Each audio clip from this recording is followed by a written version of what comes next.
Hey, what's going on, guys? Today, I just want to have a quick little discussion about these recent bouts of lawsuits and DMCAs that Nintendo has been handing down, particularly this story last week about LoveROMs.com being shut down. And before we get into the meat of this topic, I just want to have a quick little mini channel update. So if you guys don't want to hear any of that stuff, be sure to skip to the timestamp that is on your screen right now. Now, if you've been a viewer of mine recently, you may have noticed that I've had a bit of a hiatus between uploads. I'm working to correct this, and hopefully pretty soon we'll get on track with some semi-regular uploads at least. Unfortunately, my current recording apparatus is compromised, and I'm having to use my gaming headset to record this audio right now. But we should have all that fixed pretty soon, and some of these projects I'm working on right now hopefully will start to pop up on the channel pretty soon. Of course, I'm always interested in hearing what you guys want to see me talk about. I have quite a bit of ideas, and I'm sure I do not have a shortage of future content coming along the way if I can just motivate myself to actually make it. But really, I'm always interested in hearing what you all want to hear me talk about here. Alright, so let's get into this. So last week, it came out that Nintendo sued to effectively shut down LoveROMs.com, which before was a very popular website that hosted illegal ROMs, copyright infringed ROM files for many different classic game systems. Now, if you go to the website right now, LoveROMs.com, it'll show you the logo of the site and then just a simple line of text saying LoveROMs.com has been shut down. Now, this whole controversy, if you can call it that really, I mean, this is nothing new for Nintendo. I followed a story a couple years ago now, where they were shutting down a bunch of different fan projects, ROM hacks, and actual fan games. One in particular that I covered on this channel was Pokemon Prism, which, since it's been leaked on the internet, has now actually become one of my favorite ROM hacks to play. And look, I get it, like, it is illegal to download these games. You should not pirate games, especially when they are commercial products still readily being sold, and there's someone out there actually making money on it, especially someone who put a lot of work and effort into creating it. It is definitely a moral issue. It is a legal gray area at the very least. But what really bothers me about it is Nintendo just has not done what they should be doing to preserve their old classics. Yes, they've released these limited release mini consoles like the NES Mini and the SNES Mini, and I'm sure we have more of those coming down the pipeline. They also have made efforts to provide us with virtual console, starting with the Nintendo Wii and also the 3DS and I believe the Wii U, though I never owned that system. And now with the Switch, it seems like it's being discontinued. I also do not own a Switch, but I have heard that they're going to be doing some kind of subscriber service, possibly.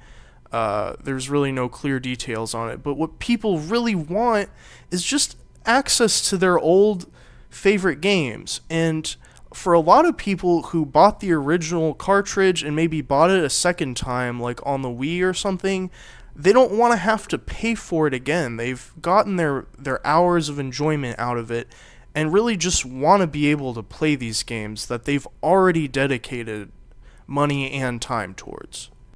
So obviously this creates kind of a back and forth struggle, and Nintendo has every right to protect their intellectual property. But to me, it's socially irresponsible to shut down sites like this if they're not in turn going to provide people an accessible way to play games, to play their old games that are not in production on physical cartridges or any other means currently. Now, I feel like the model to handle this perfectly, maybe not perfectly, but the way it should be done, for just an example, is how Sega does their Mega Drive classics on Steam.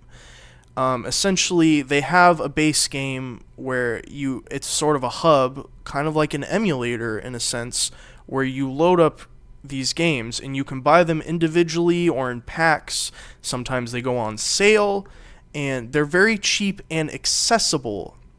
Additionally, for games like Sonic the Hedgehog, they support ROM hacks in the forms of the Steam Workshop files where you can download those and play them, in a sense, legally, where before it was, well, basically you had to either dump your own ROM off of a cartridge or actually go to one of these sites like LoveROMs.com and acquire it to even be able to play them.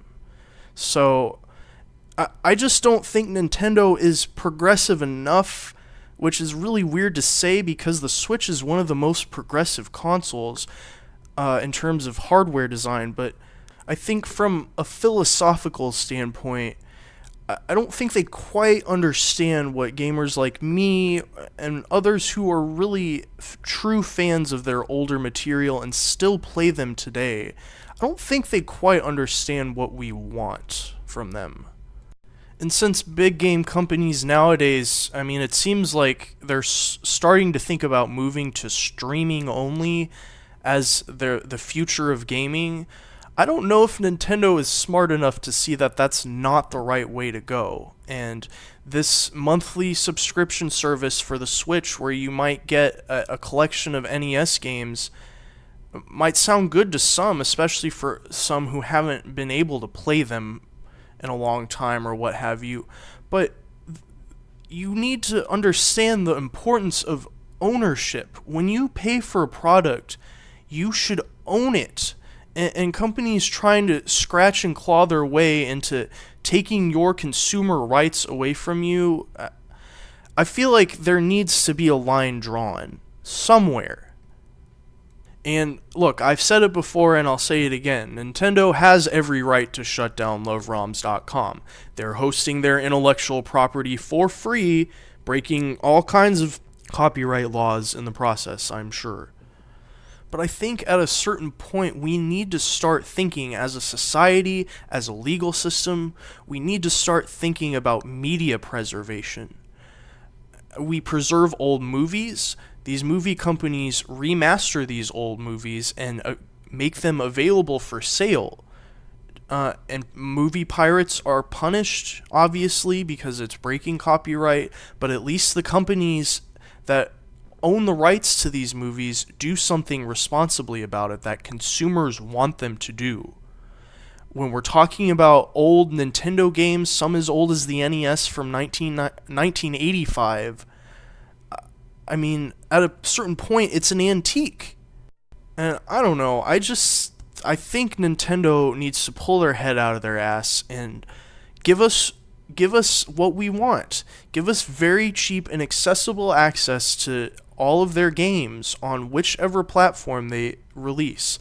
I don't understand how hard it can be to package a ROM file and distribute it on the Switch for $1. I mean, I feel like a lot of people would pay $1 to repurchase an NES game from their childhood, and Nintendo would still make a profit as opposed to someone going to a site like LoveROMs.com. But this is where we have the problem, is Nintendo, I don't think, is fully invested in preserving their old classic library. And the last thing I will say about this is, in the end, I feel like Nintendo is fighting a losing battle by shutting down these sites. When you cut off the head of one, two will pop up in its stead. I mean, there's just no stopping it. People have backed up these ROMs for decades, and there will always be another site out there to get this kind of thing. So instead of fighting it this way, they need to provide a better option. They need to follow what Netflix has done with streaming video. And I don't necessarily mean we need to have streaming games, but we need to have a platform where it is readily, conveniently accessible to the point that it is a better option for people than clicking download on a ROM site. Anyway, thanks for listening to this rant. I hope you guys enjoyed and can see my perspective on the issue. I would love to hear from you in the comments and hear a little more about this debate, what you think Nintendo should do with their old library of games. And of course, if you are not already subscribed, please take a moment to do so. I've never really done any kind of content like this, off the cuff kind of things. My videos are usually a little more structured, but if you like this, I will definitely try to make more videos like this. Be sure to leave a like, and again, please subscribe if you've not already done so. And that's about it, guys. Thanks again, and I'll see you all next time.